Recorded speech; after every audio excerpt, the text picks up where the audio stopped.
Welcome to History 112, Lecture 3, Native Americans and the Transformation of the West.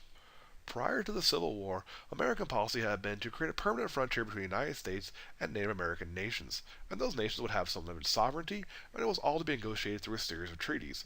But those treaties were rarely followed by the United States for very long. After the Civil War, this begins to change, and many white settlers are now looking at land in what was referred to then as the Indian Territory. And the idea of a separate Indian Territory becomes increasingly replaced by an idea of a reservation system. Now, initially these were called concentrations, wherein each tribe would be given their own land. Treaties were frequently signed by what are called treaty chiefs, individuals who were willing to cooperate and sign, but were not recognized as the leaders by their own people. And this is going to split up the tribes, and it's also going to further limit their ability to resist and act as a single force. Now, this policy does fail quickly due to a series of rebellions, and a new policy comes in of creating two large reservations, one in Oklahoma and one in the Dakotas. Now, tribal leaders were bribed, tricked, badgered, and so on into agreeing to these new reservations, and management was going to be vested in the Bureau of Indian Affairs. Agents for the Bureau of Indian Affairs were typically the product of political patronage. They were often incompetent or corrupt or both. The encroachment of white settlers and the expansion of railroad and fur hunting is all going to combine to drive the buffalo to near extinction in a few years, and that's going to destroy a major food source that the Plains Indians relies on and further compromise their ability to resist. And we should realize in 1865 there are 15 million buffalo on the Great Plains. A decade later, it's only a few thousand. Now, this period is marked by almost non-stop conflict between the tribes and white settlers. Raiding parties would often form to attack and loot settlements encroaching on their land, and a cycle of reprisals are increasingly common. And as the encroaching white settlement is further damaging the food source of these people, it's only adding fuel to the fire. And as more white settlers move in, the army becomes increasingly involved, and this is erupting into a state of violence that's effectively a war. In this cycle of violence, there are some key events that really make peaceful settlement almost impossible. And one of those happens in Colorado, where the governor decided he was going to crack down on raiding and declare that all friendly Indians, as they refer to them, should camp near army forts where they would be protected when the army would go out and hunt down the raiders. Now, at Sand Creek, the local volunteer militia massacred one of these camps. So those who came in and said, okay, we'll accept your offer of protection while you go out and deal with the raiders, in other words, those who said we are peaceful, they were murdered. And this leads to outright war between the United States and the Cheyenne. The army pursues and eventually slaughters the Cheyenne leaders and many of those who participate in the rebellion. The increasing violence is also going to inspire others to take up arms, and in California, and on a smaller scale elsewhere, settlers begin engaging in what they call Indian hunting, where white settlers would hunt down local tribes and kill them for sport. Bounties and prizes were offered at times, payable on delivery of a head or other proof of kill, and these were frequently run out of local saloons. Many of these settlers want to see the tribes eliminated completely, and a lot of atrocities are committed, and the government does very little to step in and stop the genocide.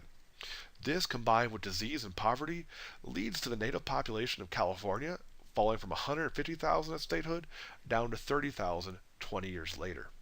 By far the most famous incident is the Battle of Little Bighorn, and this is a significant uprising that occurs when large numbers of Sioux leave the reservation under the leadership of Sitting Bull and Crazy Horse. The army is going to attempt to force them back onto the reservation, and this type of thing had happened before. There would be a group that would leave, they would come into a small conflict with the army, there may not even be shots fired, they would return, a few months later, repeat. Now, on this particular occasion, the expectations of the U.S. Army were that they could simply go in, intercept these individuals, and see it end.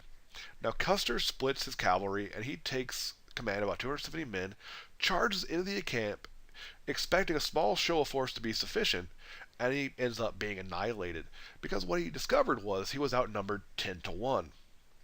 Now, the remainder of his force under another individual named Reno suffered significant casualty, but some survived. And in the story of Custer's last stand, they tend to be left out. The legend is there's no survivors, but the fact is 52% casualties. And there is a major shock to the settlers when Custer, who had been one of the most famous Civil War generals, goes in to what should be a show of force to push a group of individuals back onto a reservation, becomes wiped out. Now, this leads to a major campaign to break the Sioux, and the Sioux do not have the organizational logistics to sustain a force of that size for that long, because in addition to those armed warriors, there are significant numbers of women and children with them, and it's very difficult to feed these people. And so as a result, their ability to resist is quickly compromised. Now, there are several other significant rebellions that occur under Chief Joseph and Geronimo, and each in turn is put down. But most troubling for the white settlers is there's a religious revival among the Sioux called the Ghost Dance that leads to fears of renewed rebellion.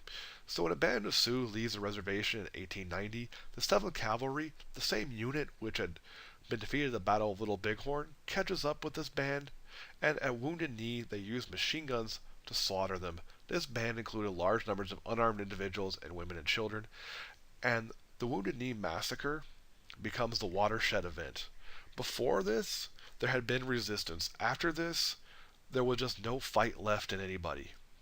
The horror of what happened, combined with all the other failed rebellions, marked an end. After Wounded Knee and the final breaking of resistance, the federal government begins to pursue a new policy. And rather than force the tribes to live separately, the government decided that they were going to force them to abandon traditional ways of life and assimilate into white society.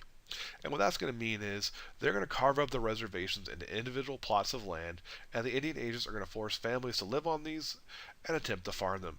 Children are going to be taken from their families and forced to attend boarding schools in order to isolate them from their cultural heritage. And this is going to be a policy that persists really into the Great Depression. So what's the big idea here? Well, increasing settlement leads to violence and raiding between the two different groups of people. Settlers and later the army are going to push this towards genocide. The Wounded Knee Massacre ultimately marks the end to organized Native American resistance, and assimilation becomes the policy of the federal government thereafter.